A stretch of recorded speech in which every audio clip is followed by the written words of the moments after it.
Assalamualaikum warahmatullahi wabarakatuh. Di video kali ini kita akan membahas materi IPA kelas 8, yaitu di materi tentang cahaya.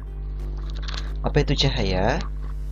Cahaya mempunyai dualisme sifat, yaitu bisa bersifat sebagai gelombang dan juga bisa bersifat sebagai partikel.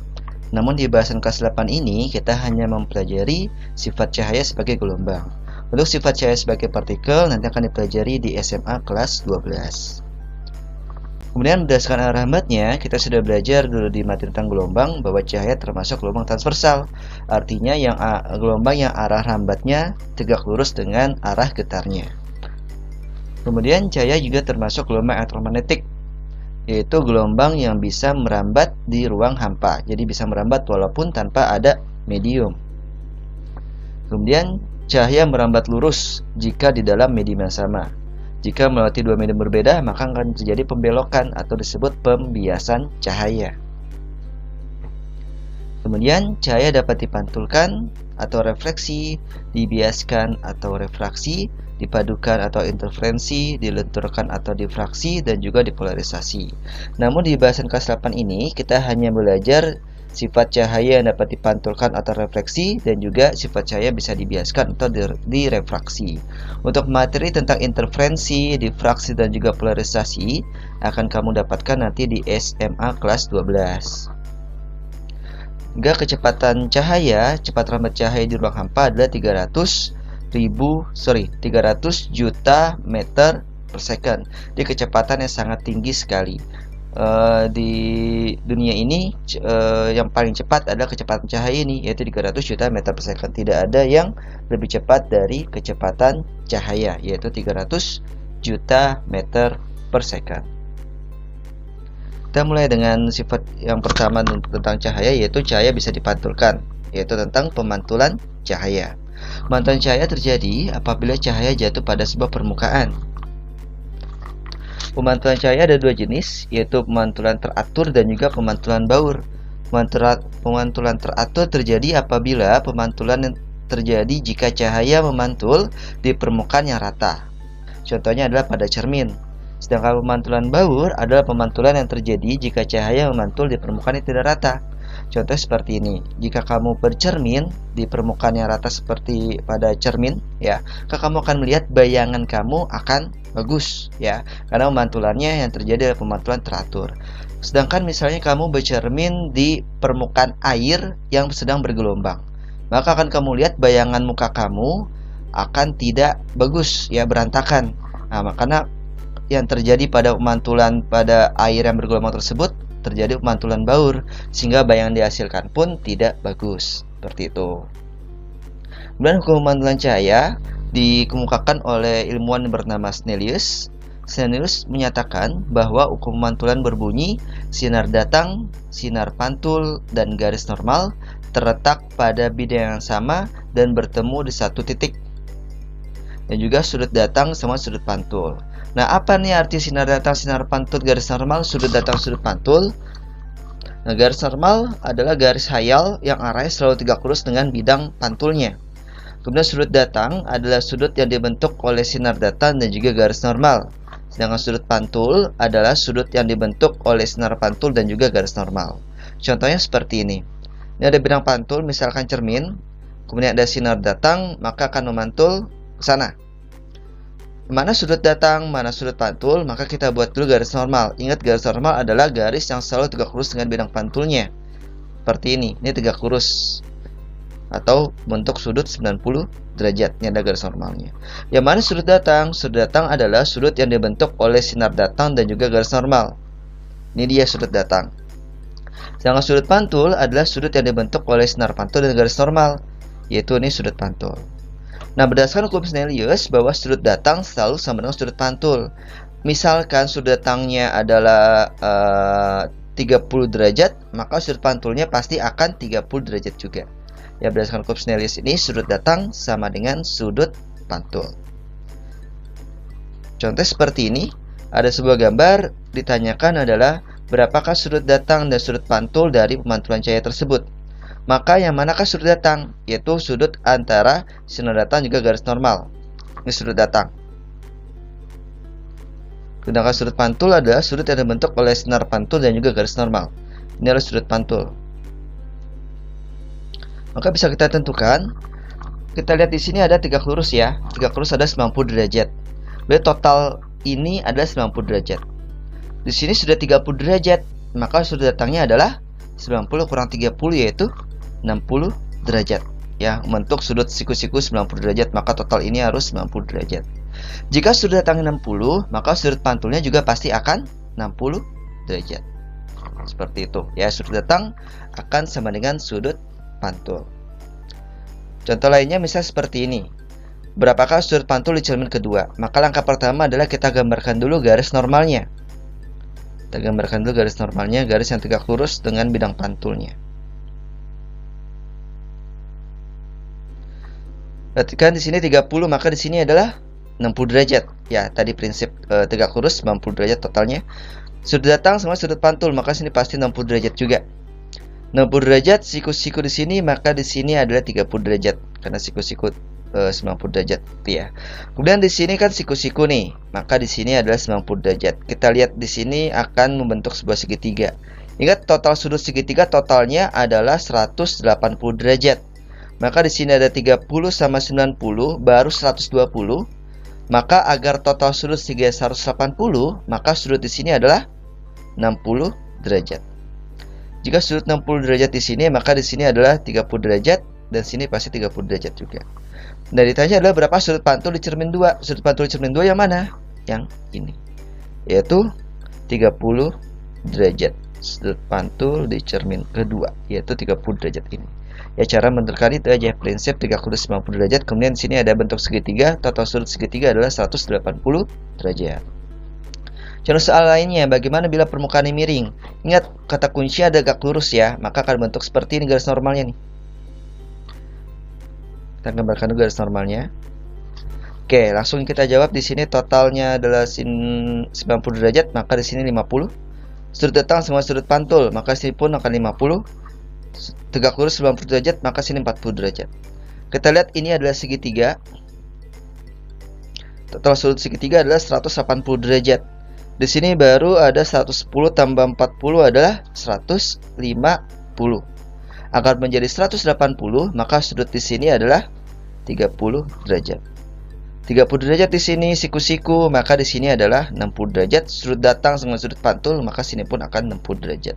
Nah, inilah sebagai sudut pantul di cermin kedua, yaitu 60 derajat. Yaitulah hukum pemantulan cahaya bahwa sudut datang sama dengan sudut pantul dan garis normal adalah garis yang tegak lurus dengan bidang pantulnya.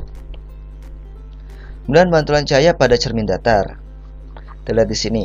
Jika kita bercermin, maka biasanya kita gunakan bentuk cermin datar. Bagaimana bayangan dihasilkan pada cermin datar? Kita lihat di sini bahwa bayangan dihasilkan ada di belakang cermin. Jika bayangan dihasilkan di belakang cermin, maka sifat bayangan disebut bersifat maya atau tidak nyata. Bayangan dikatakan maya atau tidak nyata jika bayangan ada di belakang cermin. Kemudian apalagi sifatnya? Kedua adalah sama besar dengan bendanya. Pasti jika tinggi kita ini anggap 160 cm, maka bayangan dihasilkan pun pasti tingginya juga akan sama 160 cm. Tidak akan lebih besar atau tidak akan lebih kecil. Ya, jika kita menggunakan cermin datar, maka bayangan dihasilkan adalah sama besar dengan bendanya. Kemudian tegak. Tegak itu artinya apa? Jika posisi kita kepala di atas, kaki di bawah, maka bayangan dihasilkan pun akan sama pasti. Kaki di bawah dan palanya ada di atas. Itu namanya tegak. Ya, lawannya tegak ada terbalik. Nanti kalian akan menemukan pada cermin lengkung bahwa bayangan dihasilkan bisa terbalik. Jika kamu posisinya kepala di atas, kaki di bawah, maka bayangan dihasilkan bisa kepala di bawah, kaki di atas. Itu pada cermin lengkung. Ya, tapi pada cermin datar bayangan dihasilkan pasti tegak. Kemudian jarak bayangan ke cermin sama dengan jarak benda ke cermin.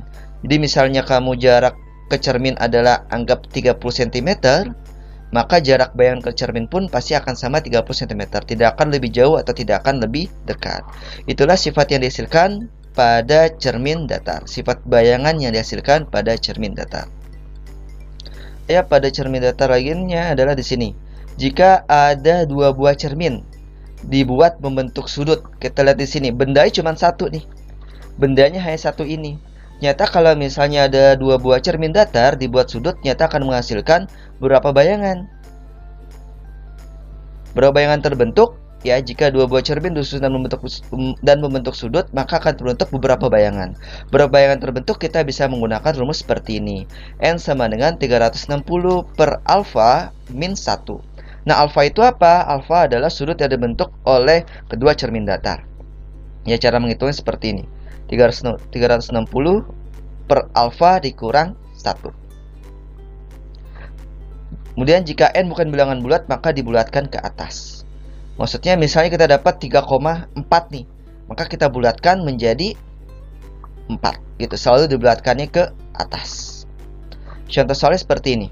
Dua buah cermin disusun seperti pada gambar, berapa banyak bayangan yang terbentuk. Di sini kita lihat sudut apitnya adalah 60 derajat, maka kita bisa menghitung banyak bayangannya adalah dengan rumus tadi, yaitu N sama dengan 360 per alfa dikurang 1.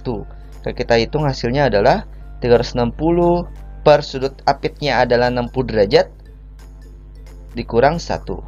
360 bagi 60 adalah 6 dikurang 1, maka banyak dihasilkan adalah 5 buah bayangan. Jadi jika sudut apit yang dibentuk oleh dua buah cermin adalah 60 derajat, maka akan menghasilkan 5 buah bayangan. Oke, tadi materi tentang pemantulan, sekarang kita masuk tentang pembiasan cahaya. Pembiasan cahaya itu apa? Pembiasan cahaya adalah peristiwa pembelokan cahaya yang terjadi saat cahaya melewati dua medium yang berbeda kerapatannya. Jadi dulu kita belajar di awal bahwa cahaya itu akan merambat lurus jika melewati medium yang sama. Tapi apabila melewati dua medium yang berbeda kerapatannya, maka cahaya akan berbelok atau disebut sebagai peristiwa pembiasan cahaya. Seperti ini. Ya, maka kita lihat misalnya masukkan pensil atau pulpen ke air, atau mungkin melihat ikan di akuarium, maka akan melihat posisinya tidak sesuai, ya, seperti pensil akan miring atau posisi ikan itu akan lebih dangkal. Ya, itu adalah akibat dari pembiasan cahaya. Kalau tadi ada hukum Snellius tentang pemantulan cahaya, di sini pun Snellius juga membuat hukum tentang pembiasan cahaya. Bunyinya apa? Pertama adalah sinar datang, sinar bias, dan garis normal terletak pada satu bidang. Kemudian jika sinar datang dari medium kurang rapat ke medium lebih rapat, sinar akan dibiaskan mendekati garis normal. Sedangkan sinar datang dari medium yang lebih rapat ke medium yang kurang rapat, maka akan dibiaskan menjauhi garis normal. Kita lihat di sini. Ada mendekati dan menjauhi garis normal. Nah, keterangannya apa nih? Sudut datang, sudut bias, dan garis normal sama seperti tadi di sudut pantul, ya, kurang lebih sama pengertiannya. Garis normal adalah garis yang selalu tegak lurus dengan bidang. Kemudian sudut datang adalah sudut yang dibentuk oleh sinar datang dengan garis normal. Nah, kalau tadi di pemantulan ada sudut sudut pantul. Nah, di pembiasan ada namanya sudut bias, yaitu sudut antara sinar bias dan juga garis normal. Contohnya seperti ini. Misalnya dari medium kurang rapat ke medium yang lebih rapat. Ada cahaya sinar datang seperti ini, maka kita buat garis normalnya dulu, maka di sini disebut adalah sudut datang. Jika dia tidak dibiaskan, maka akan merambat lurus seperti ini. Tapi karena dia dibiaskan, maka akan belok. Kita lihat di sini, dari kurang rapat ke lebih rapat. Jika dari medium kurang rapat ke lebih rapat, maka sinar akan dibelokkan atau dibiaskan mendekati garis normal. Garis normal yang ini, ya, ini garis normal. Maka dia akan beloknya ke sini, mendekati garis normal. Inilah disebut sebagai sudut bias. Kita lihat di sini, jika medium kurang rapat ke medium yang lebih rapat, ternyata akan menghasilkan sudut bias yang lebih kecil daripada sudut datangnya. Kemudian jika dari medium yang lebih rapat ke medium kurang rapat, medium kurang rapat ke lebih rapat, contohnya dari udara ke air, ya, contohnya dari udara ke air. Kemudian dari medium lebih rapat ke kurang rapat, misalnya dari kaca ke udara. Dari kaca ke udara. Kita lihat di sini, sama seperti tadi, ini adalah sudut datangnya. Jika dia tidak dibiaskan, maka dia akan lurus. Ya, ini garis normal yang tadi, ya. Ini garis normal. Kemudian karena dia dibiaskan, dari medium lebih rapat ke medium yang kurang rapat, dia akan dibelokkan atau dibiaskan gimana? Menjauhi garis normal. Kalau tadi mendekat garis normal seperti ini beloknya, kalau menjauhi garis normal, maka dibelokkannya akan posisi seperti ini. Ini adalah menjauhi garis normal. Nah, kita lihat di sini, Jika medium dari sinar datang dari medium lebih rapat ke medium yang kurang rapat, ternyata akan menghasilkan sudut bias yang lebih besar daripada sudut datangnya. Dibelokkan menjauhi garis normal. Inilah hukum Snellis tentang pembiasan cahaya. Jika dari medium kurang rapat ke lebih rapat, maka akan mendekati garis normal. Jika dari medium yang lebih rapat ke medium kurang rapat, maka akan dibiaskan menjauhi garis normal. Oke, demikian materi tentang cahaya. Kurang lebihnya mohon maaf, semoga bermanfaat. Wassalamualaikum warahmatullahi wabarakatuh.